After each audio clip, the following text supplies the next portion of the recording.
Kitob tumani Qashqadaryo viloyatining shimoliy-sharqiy qismida joylashgan bo'lib, 1926-yilda sentyabr oyida tashkil etilgan.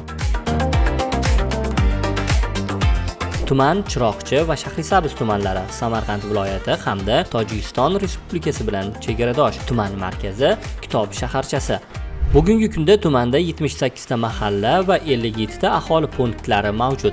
Hududdan o'tuvchi Taxtaqoracha dovoni mamlakatimizning janubiy hududlarini shimoliy viloyatlar bilan bog'laydigan muhim yo'llardan biri hisoblanadi. Kitob tumanining katta qismini baland Hisor va Zarafshon tog'lari egallagan. Ayrim cho'qqilarning balandligi 4000 metrgacha yetadi. Shu sababli tuman iqlimi Qashqadaryo viloyatidagi eng mo'tadil hududlardan biri sanaladi. Tuman hududidan Kichikjar, Oqsuv, Jinnidaryo va Oqdaryo kabi daryolar oqib o'tadi.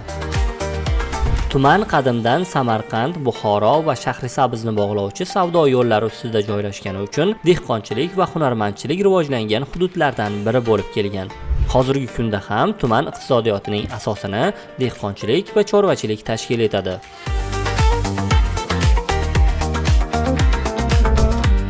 Kitob tumani nomining kelib chiqishi haqida turli qarashlar mavjud.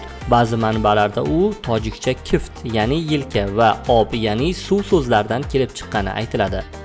Olim Nafasov esa shaharning qadimgi nomi Katob bo'lganini, bu suqcha so'z bo'lib, daryo bo'yidagi qo'rg'on yoki qishloq ma'nosini anglatishini ta'kidlaydi.